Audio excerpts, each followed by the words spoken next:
kasi nag-request si Mister na magluluto tayo ng fried rice. Gusto niya kasi ng fried rice, guys. Pumunta kami ng Japanese restaurant tong isang araw. Si Bachi Boy.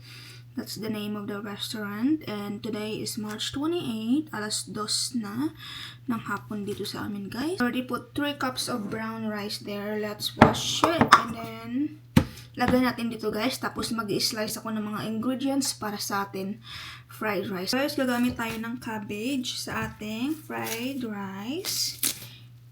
Pero hindi ko to siya uubusin. Mga half lang siguro. Tapos tatanggalin ko lang yung mga first layer. Lagyan ko lang kung celery. I have 5 stalks. So guys, nung bata ako guys, hindi talaga ako mahilig sa, hindi ako mahilig sa gulay. Especially yung mga okra. Tapos, sinasabi sa akin ng lola ko na kumain daw ako ng gulay kasi healthy yan sa'yo. Nung nafe-feel ko na nagkakasakit-sakit ako guys, nung bata ko guys, sakitin talaga ako guys. Lagi akong sinisipon, tapos sinihika ako guys. Talagay ako ng avocado oil. Yung ating avocado oil. Medyo mainit na yan. Lagay tayo ng oil.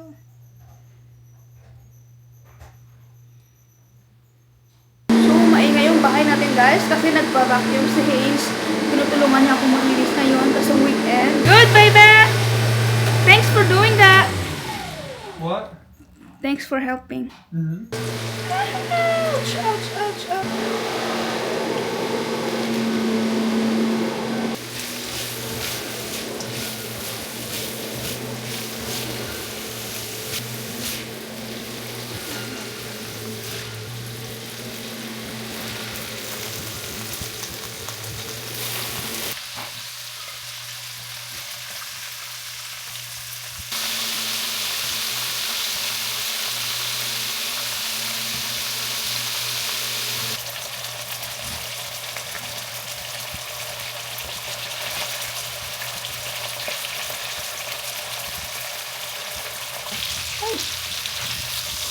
Dandahanin mo lang para hindi siya masira.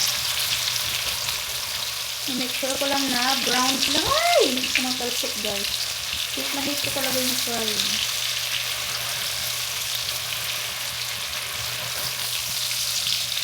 Make sure ko lang na brown talaga silang lahat.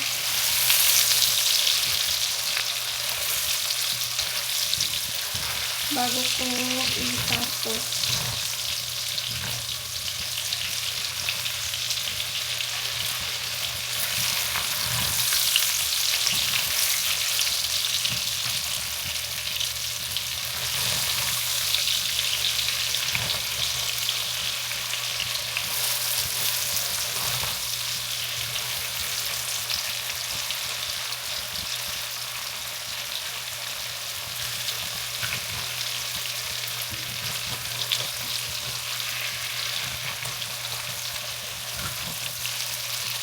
So, ito transfer na natin siya dito guys sa maliit na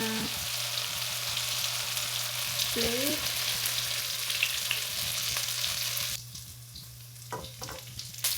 Malakas yung apoy natin guys. Wala na pala akong garlic powder guys. So, onion powder na lang. Lagay na natin yung ating cabbage. Uubusin ko to guys. Kasi liliit to eh.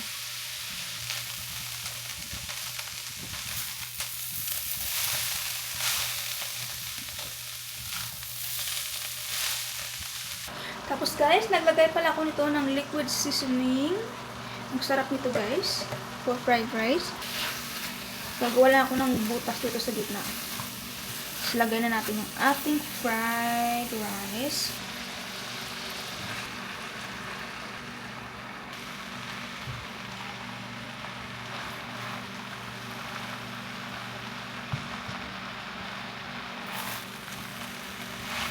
Lagay tayo ng Silver Swan soy sauce, Filipino soy sauce, 2 tablespoons.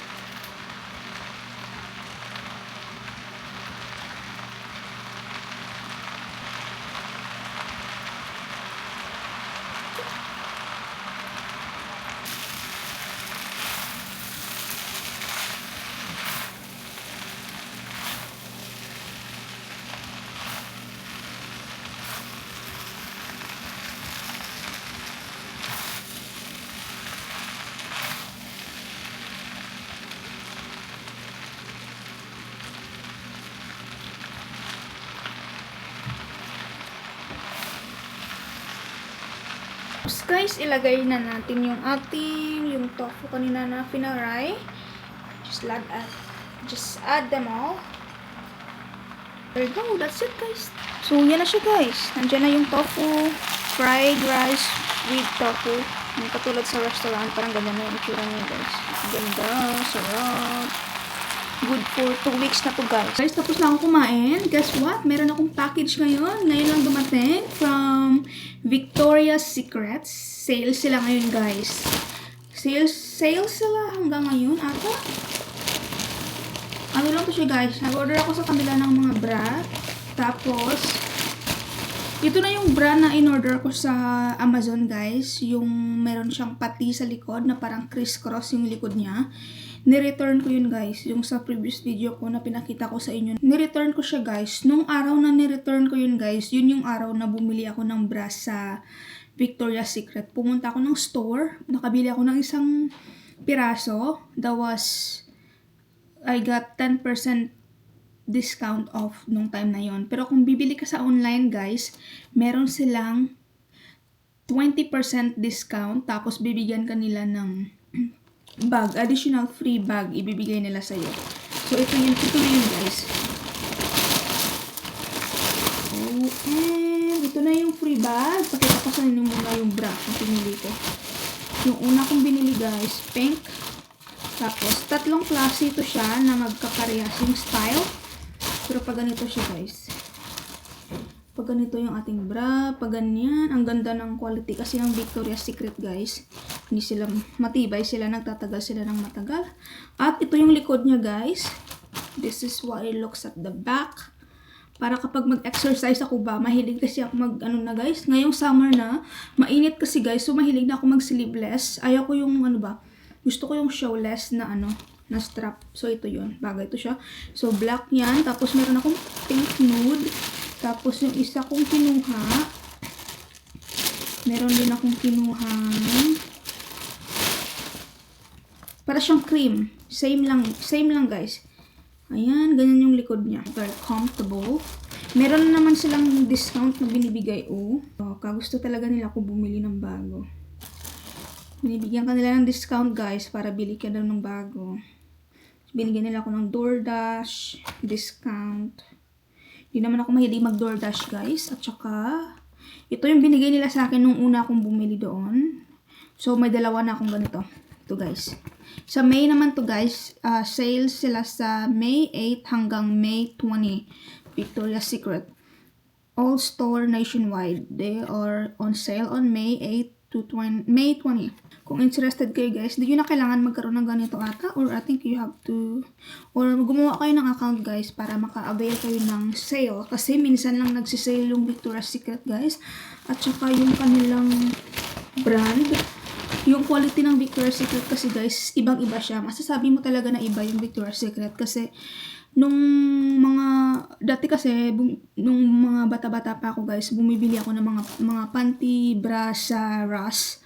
Alam mo yun, yung Ross na discounted store. Pero hindi siya, marami naman branded doon, like, meron din silang Guess, Levi's. Pero sa mga bra, wala silang ganun. Tommy, Kalabanan. Kapag binawash ko siya sa washing machine, nagugupi siya, nasisira yung niya ba, yung ganito niya dito, gumaganon. Basta nasisira siya. Pero kapag Victoria's Secret na brand guys, hindi talaga siya nasisira, hindi siya gumaganon. It doesn't curve. It stay the same the way how you put the item. Nung na-compare ko na yung quality ng brand ng Victoria's Secret, which is good. Basta when it comes to bra, panty, mga ganyan, Victoria's Secret talaga yung number 1 choices ko. At ito na yung free bag guys. Buksan natin. Yung bag na ganito guys, minsan, parang every year ata, nag-iiba sila ng mga free bags. Pwede mo rin ito bilhin guys. Pero kung bibilhin mo ito, nasa $50. If you're gonna buy this bag, it's $50. So, I think it's better to buy some stuff and then they're gonna give you a free bag like this. Ganyan siya guys. Malaki siya. At waterproof. Waterproof yung kulay, yung niya, texture niya. Yan yung price niya guys kapag bibilhin mo siya ng bag lang. Malaki siya. Pwede ito siyang pang picnic guys kapag mag-picnic ka sa summer. Ayan. Ganda niya. Tapos malaki siya guys. Ganun yung ibaba. Chamba tayo. Nakachamba tayo ng bag. Ang ganda ng bag na ngayong year. Babe,